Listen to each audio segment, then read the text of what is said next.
Hello दोस्तों, राधे कृष्णा। मेरे YouTube channel my food test में आप सभी का बहुत बहुत स्वागत है। आज हम आप सबके लिए लेकर आए हैं खस्ते की रेसिपी। इन खस्तों को आप बिल्कुल हलवाई की तरह घर पर आसान तरीके से बना सकते हैं और इन्जॉय भी कर सकते हैं। तो इसके लिए हमने यहाँ पर उड़द दाल को 1 कटोरी उड़द दाल को पानी में 4 घंटे पहले भिगो दिया था। अब हमारी दाल सॉफ्ट हो गई है, तो अब हम इसे पानी से छान लेंगे और बिना पानी के इसे मिक्सर के ग्राइंडर में डालते जाएंगे। तो हमें यहाँ पर दाल में पानी नहीं डालना है, बिना पानी की सहायता से दरदरा पीस लेना है। अब हमारी दाल अच्छे से पिस गई है। तो यहाँ पर हमने एक बर्तन लिया है और उसमें थोड़ा तेल लेकर उसमें 2 चम्मच बेसन डाल दिया है। इससे बेसन हम अच्छे से भून लेंगे। बेसन से क्या होगा कि हमारी दाल को ये बहुत अच्छे से बाइंड करेगा, तो इससे इसका टेस्ट और टेक्सचर दोनों ही निखर कर आएगा। एक बार आप मेरे कहने से इस तरह से स्टफ्ड उड़द दाल कचौड़ी बनाएंगे या उड़द दाल खस्ता कहेंगे, आप जो भी कह सकते हैं, बनाएंगे तो आपके बहुत ही शानदार बनेंगे, यकीन मानिए। तो अब हम दाल को चलाते जाएंगे और अच्छे से भूनते जाएंगे। थोड़ा सा लेंदी काम होता है दाल को भूनना, लेकिन आप पेशेंस से भूनेंगे तो उतने ही अच्छे और टेस्टी आपके खस्ता बनकर निकल के आएंगे। तो थोड़ी सी देर में हमारी दाल भुन जाएगी।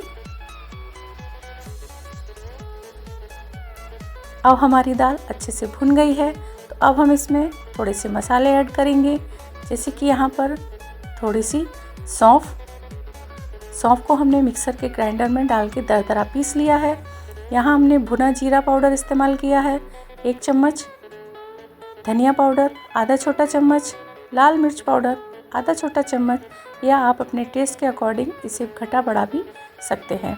तो यहाँ पर अमचूर पाउडर और गरम मसाला पाउडर को भी इस्तेमाल करना है, इससे इसका टेस्ट बहुत ही अच्छा आता है।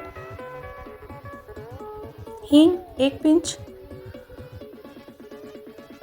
चीनी 1 चम्मच और नमक स्वाद के अनुसार। इन सबको हमें अच्छे से मिला देना है, जिससे कि दाल और मसाले अच्छे से आपस में मिल जाए। यहाँ पर हमारी दाल का टेक्सचर बहुत ही अच्छा आया है। कुछ इस तरह से अगर आप कहीं बाहर घूमने जा रहे हैं और आपको नाश्ते का झंझट है, तो आप इस तरह से उड़द दाल के खस्ते या कचौड़ी कुछ भी बनाकर ले जा सकते हैं सफ़र के लिए। तो ये 8 से 10 दिन के लिए बिल्कुल ख़राब नहीं होने वाले हैं। तो आप जब भी इनको बनाएं तो इस तरह से बनाएंगे तो आपके खस्ते बहुत ही शानदार और लाजवाब बनने वाले हैं। तो अब हमारी दाल अच्छे से भुन गई है।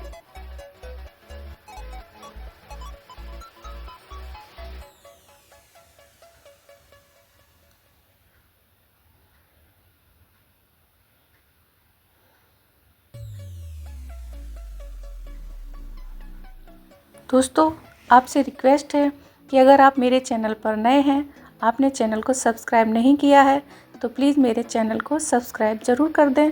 बेल आइकन दबाना ना भूलें, जिससे कि आगे आने वाली रेसिपीज़ का नोटिफिकेशन आपको समय समय पर मिलता रहेगा। तो अब हम इसमें थोड़ा सा कलर लाने के लिए आधा छोटा चम्मच कश्मीरी लाल मिर्च ऐड करेंगे, जिससे इसका कलर बिल्कुल हलवाई की तरह आएगा।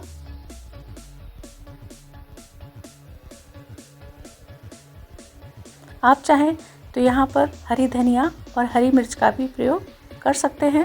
तो अब हम एक बर्तन में दाल को निकाल लेंगे।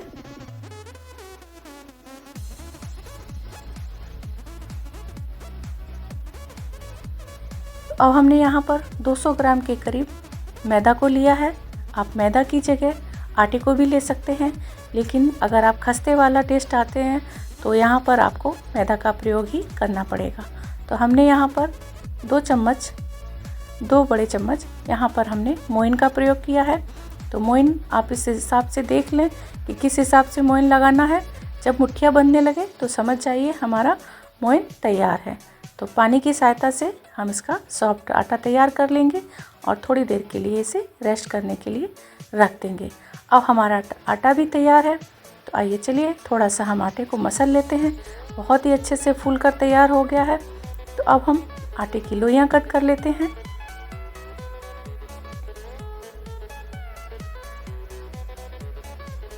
अब हम एक चाकू की सहायता से इनकी लोई कट कर लेंगे।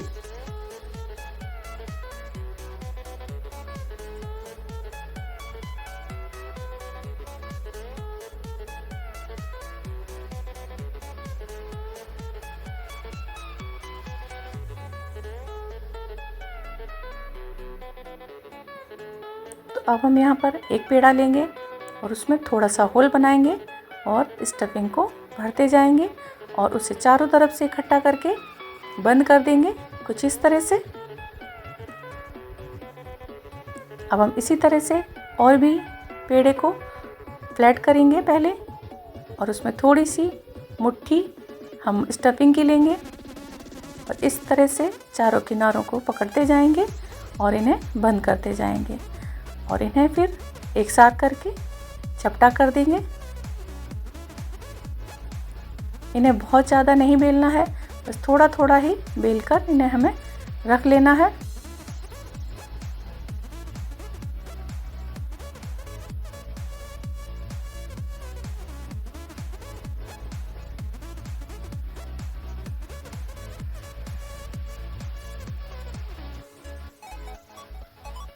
अब हम कढ़ाई में तेल गरम करेंगे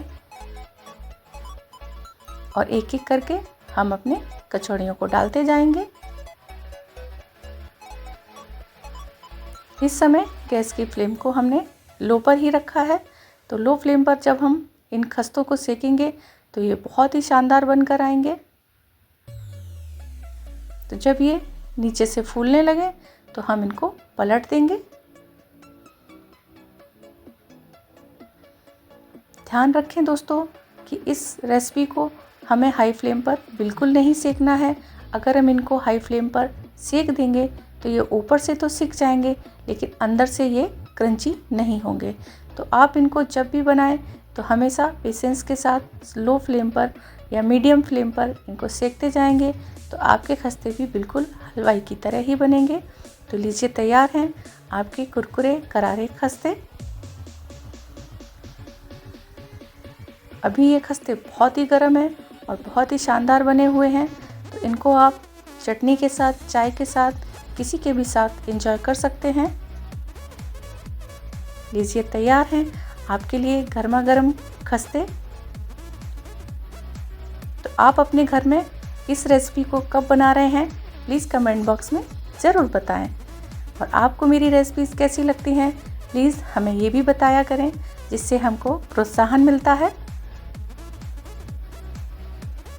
मेरा साथ देने के लिए, मेरा प्रोत्साहन बढ़ाने के लिए आप सभी का दिल से धन्यवाद। Thank you and welcome.